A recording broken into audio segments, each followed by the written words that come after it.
Hello students and welcome back to ICT channel. आज की इस वीडियो में हम क्लास 8 की English textbook honeydew cover करेंगे और आज हम कवर करेंगे chapter number 1 the best Christmas present ever. तो आपको इस चैप्टर की लिंक हमारे टेलीग्राम चैनल पे मिल जाएगी, वहां से आप लिंक को क्लिक करके इस चैप्टर की PDF को डाउनलोड कर सकते हैं। तो शुरू करने से पहले आप चैनल को जरूर सब्सक्राइब करें और सब्सक्राइब करने के साथ साथ बेल आइकन भी दबा दें, जिससे चैनल पे अपलोड होने वाली सारी वीडियोस की नोटिफिकेशन आपको टाइम पे मिलती रहे।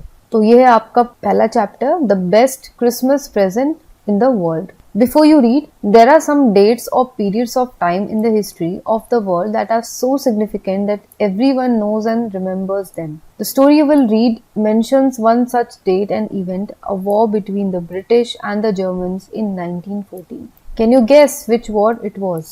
तो यहाँ पे आज की स्टोरी जो हम पढ़ने जा रहे हैं उसमें एक ऐसे हिस्टोरिकल वॉर की चर्चा हुई है जो कि ब्रिटिश और जर्मन्स के बीच में 1914 में लड़ी गई थी। और यहाँ पे आपको कुछ ऑप्शंस दिए हैं, आप गेस करने की कोशिश करिए कि इनमें से वो कौन सी वॉर थी और आंसर आपको इसी बुक के पेज नंबर 23 पे पता चल जाएगा। तो चलिए हम देखते हैं हमारी आज की स्टोरी क्या है। आई spotted it in a junk shop in Bridport, a role top desk. The man said it was early 19th century and oak.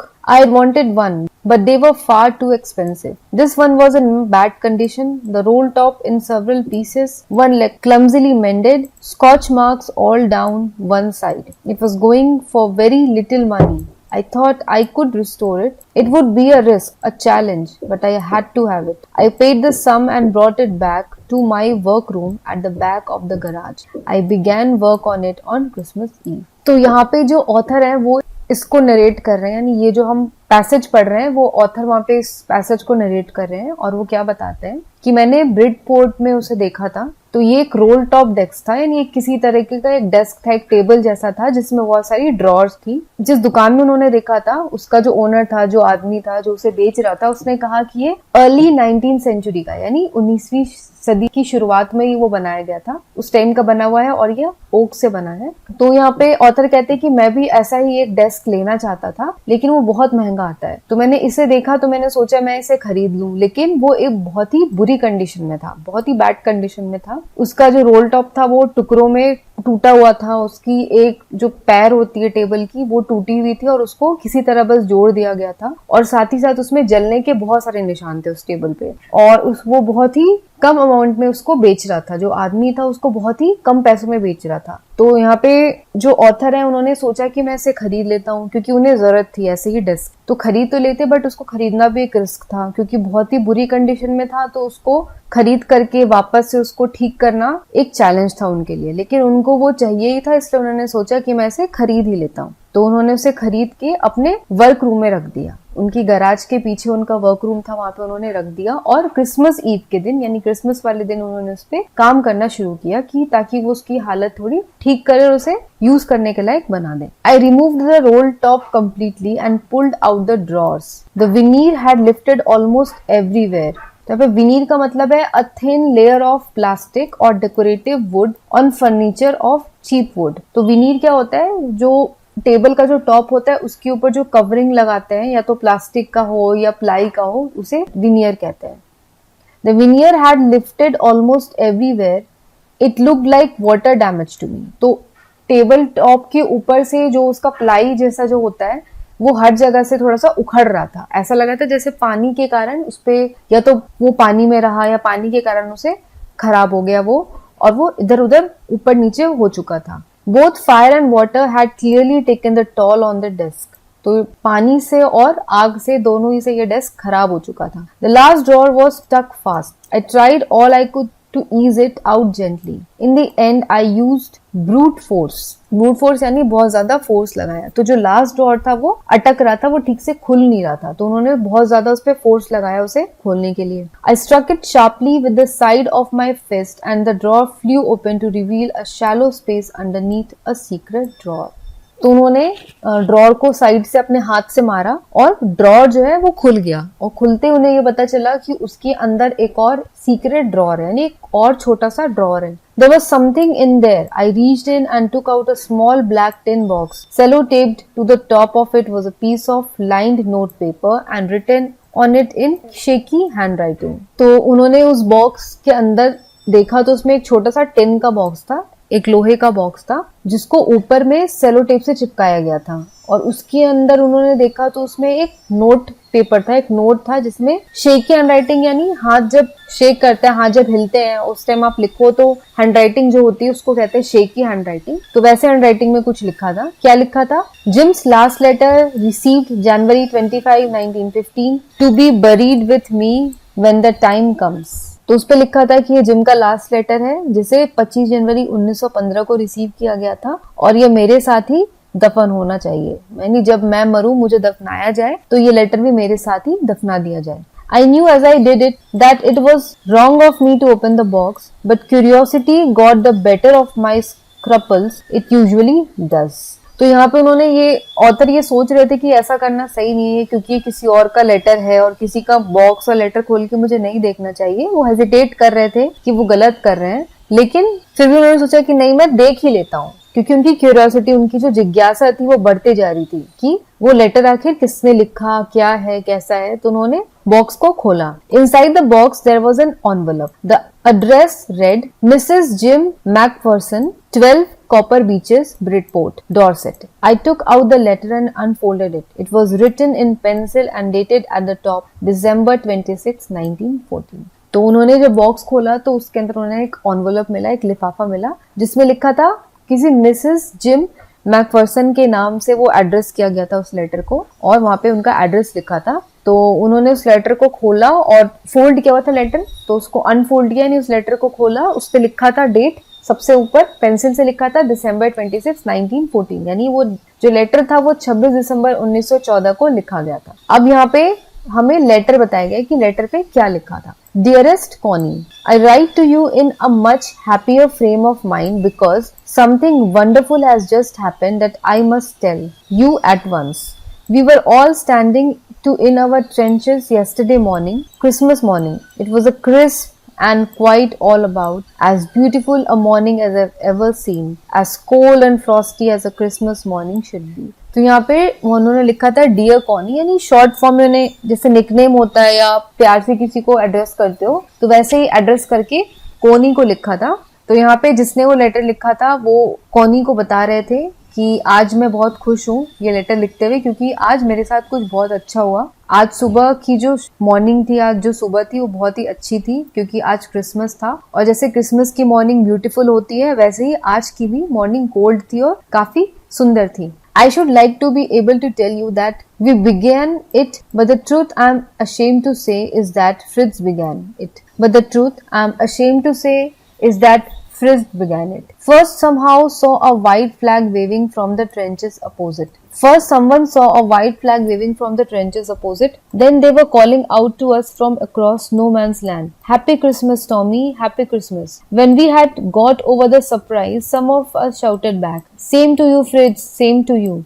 I thought that would be that. We all did. But then suddenly one of them was up there in his great coat and waving a white flag. Don't shoot, lads, someone shouted, and no one did. Then there was another Fritz up on the parapet, and another. Keep your heads down, I told the men. It's a trick, but it wasn't. तो यहाँ पे ये जो letter है ये किसी gym ने लिखा था अपनी वाइफ कॉनी को। तो यहाँ पे हम ये एज्यूम करते हैं कि ये जो जिम था वो कॉनी का हस्बैंड था और उसने अपनी वाइफ को ये लेटर लिखा था और उसने ये कहा था कि ये लेटर उसका लास्ट लेटर है। और ये 1914 में जो क्रिसमस थी, यानी क्रिसमस जो थी 25 दिसंबर की 1914 की, वो उसकी लास्ट क्रिसमस थी। तो यहाँ पे उसने ये लेटर में अपनी वाइफ को उसने ये बताया कि उस दिन उस क्रिसमस के डे उसके साथ क्या अनयूजुअल हुआ। तो यहाँ पे वो लोग जो सोल्जर्स थे, जो जिम है वो ब्रिटिश सोल्जर था, यानी वो ब्रिटिश के साइड से था, और ये जो सोल्जर्स थे वो ट्रेंचेस में खड़े थे। यानी ट्रेंचेस क्या होते हैं, वो काफी डीप गड्ढे होते हैं जिसमें सोल्जर्स जो है, जो मिलिट्री के जो लोग हैं वो छुप करके खड़े होते हैं अपने दुश्मनों से। तो उस दिन भी ये लोग सुबह सुबह छुप करके खड़े थे। तभी उन्हें आवाज सुनाई दी कि दूसरे साइड से कोई चिल्ला रहा था हैप्पी क्रिसमस टॉमी। तो यहाँ पे टॉमी क्या होता है, a common name, English name used here to refer to British soldiers. तो यहाँ टॉमी यूज किया जा रहा है ब्रिटिश सोल्जर्स को रेफर करने के लिए, और फ्रिट्ज जो यूज किया जा रहा है वो जर्मन सोल्जर्स को एड्रेस करने के लिए यूज किया जा रहा है। तो अगर कोई टॉमी कहता है यानी वो ब्रिटिश सोल्जर्स को बुला रहा है, अगर कोई फ्रिट्ज कहता है तो यानी वो जर्मन सोल्जर्स को बुला रहा है। तो दूसरे साइड से उन्हें अचानक से आवाज आई चिल्लाने की, हैप्पी क्रिसमस टॉमी, यानी कि ये जो ब्रिटिश के जो सोल्जर्स थे उन्हें वो लोग हैप्पी क्रिसमस विश कर रहे थे। When we had got over the surprise, some of us shouted back. ये वो डाइजेस्ट नहीं कर पा रहे थे ये फैक्ट कि वहां से वो लोग उन्हें विश कर रहे हैं, क्योंकि वो तो उनके एनिमी थे, उनके दुश्मन थे, तो वो उन्हें कैसे विश कर सकते हैं। लेकिन कुछ देर बाद फिर यहाँ से भी उन लोगों ने उन्हें विश किया, सेम टू यू फ्रिट्स, यानी जो जर्मन सोल्जर्स थे उन्होंने भी उनको भी इन ब्रिटिश सोल्जर्स ने विश किया मैरी क्रिसमस। और इसी तरीके से दोनों साइड से ये दोनों एक दूसरे को विश करने लगे। लेकिन ये लोग फिर भी सावधान खड़े थे कि हो सकता है ये उनकी चाल हो, दुश्मनों की चाल हो। लेकिन सडनली उनमें से एक है वो ऊपर आके खड़ा हो गया ग्रे कोट में, और वो व्हाइट फ्लैग वेव करा था। व्हाइट फ्लैग क्या होता है, शांति का प्रतीक होता है। जो व्हाइट कलर भी होता है वो शांति का प्रतीक होता है, और व्हाइट फ्लैग भी शांति का प्रतीक होता है। तो उसे देखते ही जो ब्रिटिश सोल्जर्स थे, ये जो जिम था, उन लोगों ने बोला कि डोंट शूट, यानी उस पे शूट मत करो, व्हाइट फ्लैग दिखा रहा है, और अपनी जो गर्दन है वो नीचे रखो, हो सकता है ये उनकी एक ट्रिक हो। One of the Germans was waving a bottle above his head. It is Christmas day Tommy, we have schnapps, we have sausage, we meet you, yes.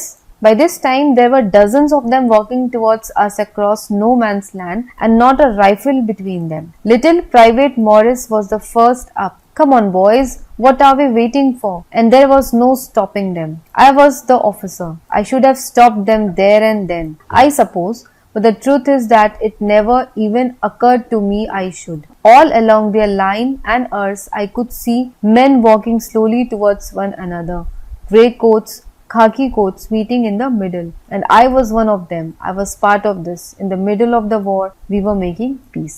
तो यहाँ पे क्या हुआ कि वो जो जर्मन सोल्जर्स थे उनमें से एक ने एक बॉटल वेव की। वो बॉटल क्या थी, वो स्नैप्स की बॉटल थी, यानी स्नैप्स होता है एक तरीके का अल्कोहलिक बेवरेज होता है, ब्रांडी जैसा होता है। तो उन्होंने इनको बोला कि हमारे पास अल्कोहल भी, हमारे पास खाने के लिए सॉसेजेस भी हैं, तो हम दोनों साइड्स के जो सोल्जर्स हैं हमें मिल करके क्रिसमस सेलिब्रेट करना चाहिए। और कुछ ही देर में क्या हुआ, उस साइड से भी सोल्जर्स इनके तरफ आने लगे, और यहाँ ब्रिटिश के जो सोल्जर्स थे इनमें से भी उठ के वहां जाने लगे। तो उन्होंने ग्रे कोट पहन रखी थी, और यहाँ ब्रिटिश सोल्जर्स ने जो है वो खाकी कोट पहन रखी थी। तो दोनों सोल्जर्स आपस में एक दूसरे से मिलने लगे, और इस तरीके से क्या हुआ कि मिडिल ऑफ द वॉर में, यानी उस टाइम जंग चल रहा था जर्मन्स और ब्रिटिश के बीच, वॉर के बीचों बीच इन लोगों में पीस बन रहा था, यानी इन दोनों में शांति कायम हो रही थी। तो यहाँ पे जिम का मानना है, जो ऑथर है, जो लेटर लिख रहे हैं, उनका ये मानना था कि मुझे ये करने से पहले रोक देना चाहिए था। जब वो हमारे तरफ आ रहे थे या हम उनकी तरफ बढ़ रहे थे तो हमें वहीं पे रुक जाना चाहिए था, मुझे रुक जाना चाहिए था, क्योंकि मैं ऑफिसर हूँ। लेकिन मेरे दिमाग में भी नहीं आया कि हमें रुक जाना चाहिए। आगे देखते हैं। You cannot imagine, dearest Connie, my feelings as I looked into the eyes of the Fritz officer, who approached me, hand outstretched. Hans Wolf, he said, gripping my hand warmly and holding it. I am from Dusseldorf. I play the cello in the orchestra. Happy Christmas. तो यहाँ वो कहता है अपनी wife Connie को कि तुम यकीन नहीं करोगी कि उस टाइम मेरी फीलिंग्स क्या थी जब वहाँ का जो ऑफिसर है, यानी उनका जो भी बटालियन था, उनका जो ट्रूप था, उसका जो ऑफिसर था, जो जर्मन के साइड से था, वो उसकी तरफ आया अपने हाथ को आगे बढ़ाते हुए। उसने कहा कि मेरा नाम हांस वुल्फ है और मैं ऑफिसर हूँ। इस तरीके से मतलब वो उसे क्रिसमस विश कर रहा था। Captain gym Macpherson, I replied, and a happy Christmas to you too. I am a school teacher from Dorset in the west of England. तो यहाँ पे ऑथर ने भी उससे रिप्लाई किया, अपना नाम बताया, कैप्टन जिम मैकफर्सन, और उसने उसे क्रिसमस विश किया। Dorset, he smiled. I know this place. I know it very well. We shared my rum ration and his excellent sausage. And we talked. Connie, how we talked. He spoke almost perfect English. Had never set foot in Dorset, never even been to England. He had learned all he knew of England from school and from reading books in English. His favorite writer was Thomas Hardy. His favorite book, Far from the Madding Crowd. तो यहाँ पे इन दोनों में बातें चलने लगी, और letter में लिखता है वो अपने वाइफ कॉनी को कि तुम यकीन नहीं करोगी कि हम कैसे कैसे बातें कर रहे थे। और वो जर्मन सोल्जर था, लेकिन फिर भी उसको इंग्लिश काफी अच्छी आती थी, क्योंकि उसने अपने स्कूल में और इंग्लिश बुक्स उसने पढ़ी थी, और कभी भी वो इंग्लैंड नहीं आया था, बट उसकी इंग्लिश अच्छी थी। तो ये ऑथर अपनी वाइफ को लेटर में बता रहे हैं। So out there in no one's man land we talked of Bathsheba and Gabriel Oak and sergeant Troy and Dorset. He had a wife and one son, born just 6 months ago. As I looked about me, there were huddles of khaki and grey everywhere, all over no man's land, smoking, laughing, talking, drinking, eating. Hans Wolf and I shared what was left of your wonderful Christmas cake, Connie. He thought the marzipan was the best he had ever tasted. I agreed. We agreed about everything and he was my enemy. There never was a Christmas party like it, Connie.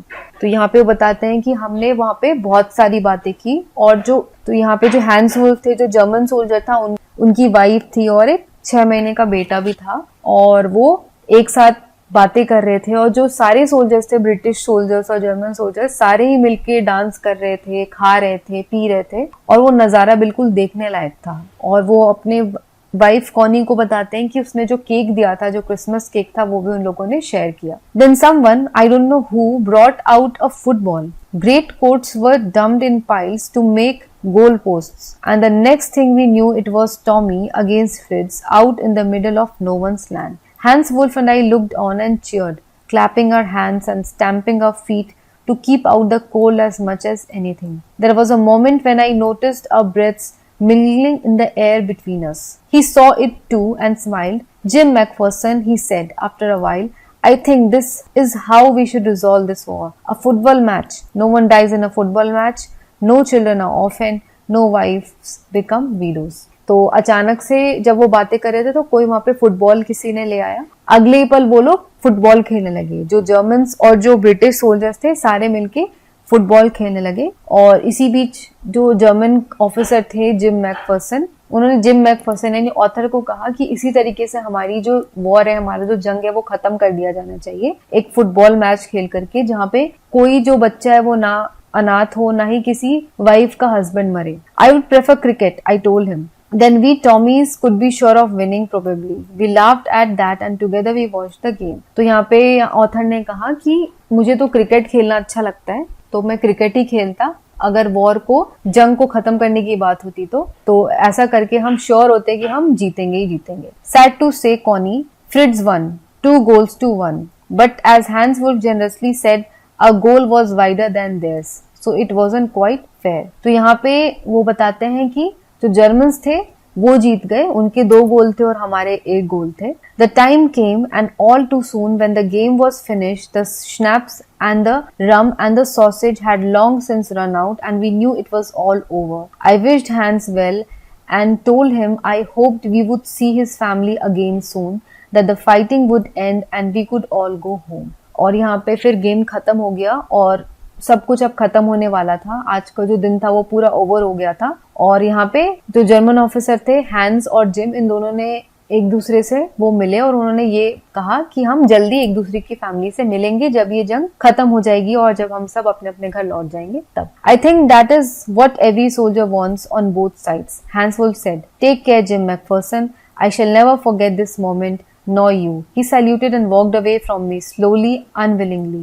I felt. He turned to wave just once and then became one of the hundreds of grey-coated men drifting back towards their trenches. तो इसी तरीके से gym Macpherson ने उन्हें good bye किया और अपने वापस जो उनकी साइड थी, जो जर्मन सोल्जर्स की जो साइड थी, वो वहां सब लौटने लगे और अपने अपने ट्रेंचेस में चले गए. That night back in our dugouts, we heard them singing a carol and singing it quite beautifully.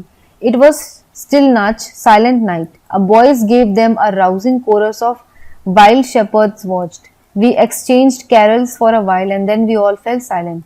We had had a time of peace and goodwill, a time I will treasure as long as I live. जब रात हो गई तो उस तरफ से यानी Germans के साइड से वो लोग कैरल्स गा रहे थे. साइलेंट नाइट जो है वो क्रिसमस का एक फेमस कैरल है. तो उसके रिटर्न में यहाँ से ब्रिटिश सोल्जर्स ने भी गाया वाइल्ड शेफर्ड्स वॉच्ड. इन्होंने भी कोरस में कैरल गाया और इस तरीके से वो दोनों ने पीसफुली क्रिसमस सेलिब्रेट किया. Dear Connie, my By Christmas time next year, this war will be nothing but a distant and terrible memory. I know from all that happened today how much both armies long for peace. We shall be together again soon. I'm sure of it. Your loving Jim. और इस तरीके से जो author है वो अपनी wife Connie को बताते हैं कि आज का जो क्रिसमस था वो बहुत ही अच्छा गया आज का दिन, और आई होप, यानी वो होप करते हैं, आशा करते हैं कि अगली साल की जो क्रिसमस है तब तक ये जो जंग है ब्रिटिश और जर्मन्स के बीच में वो खत्म हो जाएगी। बस वो एक टेरिबल, यानी एक बेकार सी बस वो मेमोरी बन के रह जाएगी। और ये उनको कैसे पता चला, क्योंकि आज जो हुआ उससे उन्हें ये रियलाइज हुआ कि दोनों साइड के जो लोग हैं, जो भी सोल्जर्स हैं, वो यही चाहते हैं कि वॉर खत्म हो जाए और पीस दोनों के बीच में कायम हो जाए। और इसके साथ ही वो ये कहते हैं कि मैं जल्दी तुमसे मिलूंगा। और यहाँ पे लेटर खत्म होता है। I folded the letter again and slipped it carefully back into its envelope. I kept awake all night. By morning, I knew what I had to do. I drove into Bridport, just a few miles away. I asked a boy walking his dog where Copper Beaches was. House number 12 turned out to be nothing but a burned out shell, the roof gaping, the windows boarded up. I knocked at the house next door and asked if anyone knew the whereabouts of Mrs. Macpherson. तो यहाँ पे जो author हैं, जो ये narrator हैं, जो ये स्टोरी बता रहे हैं, जिनको लेटर मिला, वो कहते हैं कि मैंने लेटर को पढ़ा, उसको वापस से फोल्ड करके एनवलप में डाल दिया, और अब वो मिलना चाहते थे कॉनी से। कॉनी कौन है? जिनको ये लेटर लिखा गया है। तो उस लेटर में तो एड्रेस भी मेंशन था, तो अब वो उस एड्रेस पे जाते हैं। तो वहां जाके उन्हें पता चलता है कि वो हाउस तो पूरा जल चुका था। तो उन्होंने बगल वाले घर पे पूछा कि वो मिसेस मैकफर्सन, यानी जो कॉनी थी, उनको जानते हैं कि वो कहाँ पे हैं। Oh yes, said the old man in his slippers. He knew her well, a lovely old lady, he told me, a bit muddle-headed. But at her age she was entitled to be, wasn't she? 101 years old. She had been in the house where it caught fire. No one really knew how the fire had started, but it could well have been candles. She used candles rather than electricity, because she always thought electricity was too expensive. The fireman had got her out just in time. She was in a nursing home now, he told me. Burlington House on the Dorchester Road on the other side of the town. तो यहाँ पे neighbour ने बताया कि उनके घर में बहुत टाइम पहले आग लग चुकी थी, और किसी तरह वो उस आग से उनको फायरमैन ने बचा लिया था, और अब वो 110 साल की थी। यानी इस टाइम जब ये ऑथर जब वो लेटर पढ़ रहे थे तो उस टाइम उनकी उम्र थी 110 साल की। और नेबर ने बताया कि वो अभी इस वक्त एक नर्सिंग होम में है। तो अब ऑथर क्या करते हैं, वो नर्सिंग होम जाते हैं। I found Burlington house nursing home easily दो enough. There were paper chains up in the hallway and a lighted Christmas tree stood in the corner with a lopsided angel on top. I said I was a friend come to visit Mrs. Macpherson to bring her a Christmas present. I could see through into the dining room where everyone was wearing a paper hat and singing. The matron had a hat on too and seemed happy enough to see me. She never offered me a mince pie. She walked me along the corridor. Mrs. Macpherson is not in with the others, she told me. She's rather confused today, so we thought it best if she could had a good rest. She has no family, you know. No one visits, so I'm sure she'll be only too pleased to see you. She took me into a conservatory with a wicker chairs and potted plants all around and left me. तो यहाँ पे author बताते हैं कि जब उनको visit करने गए तो वहाँ पे क्रिसमस की तैयारियां ही चल रही थी, और वहाँ पे जो मेट्रन थी उन्होंने बताया कि मिसेस मैकफर्सन को उन्होंने अलग ही रखा है क्योंकि उनकी एज भी काफी है और वो काफी लोनली रहती हैं, तो वो यहाँ पे कंफ्यूज रहती। तो उन्होंने सोचा कि उन्हें आराम करने ही देना चाहिए क्योंकि वो बिल्कुल अकेली थी, उनकी कोई फैमिली नहीं थी, कोई उनसे मिलने नहीं आता था। और इसी तरीके से वो ऑथर को उनसे मिलने ले जाती है। The old lady was sitting in a wheelchair, her hands folded in her lap. She had silver white hair pinned into a wispy bun. She was gazing out at the garden. Hello, I said. She turned and looked up at me vacantly. तो वहाँ पे वो Mrs Macpherson को मिले और उन्होंने उनसे greet किया, उन्हें हेलो कहा। तो उन्होंने मुड़ करके उनकी तरफ देखा क्योंकि वो ब्लैंक, उनसे तो कोई मिलने आता नहीं था, तो बिल्कुल शॉक्ड थी। Happy Christmas, Connie, I went on. I found this. I think it's yours. As I was speaking, her eyes never left my face. I opened the tin box and gave it to her. That was the moment her eyes lit up with recognition and her face became suffused with a sudden glow of happiness. I explained about the desk, about how I had found it, but I don't think she was listening. तो ऐसा कहते उन्होंने lady को wish किया happy Christmas Connie बोल करके, और उन्होंने उसे लेटर दिया और बताया कि वो लेटर उन्हें कहाँ मिला। बट वो बिल्कुल भी सुन नहीं रही थी, क्योंकि उनका जो पूरा ध्यान है वो लेटर पे था, और वो बहुत ही खुश हो रही थी कि उनसे कोई मिलने आया इतने टाइम के बाद। For a while she said nothing but stroked the letter tenderly with her fingertips. Suddenly she reached out and took my hand. Her eyes were filled with tears. You told me you would come home by Christmas, dearest, she said, and here you are, the best Christmas present in the world. Come closer, Jim dear, sit down. तो यहाँ पे उन्होंने क्या किया, उन्होंने author को अपना husband gym समझ लिया। जिम जिन्होंने लेटर लिखा था, जो सोल्जर थे, ब्रिटिश सोल्जर थे, तो उन्होंने सोचा कि वो उनके हस्बैंड है।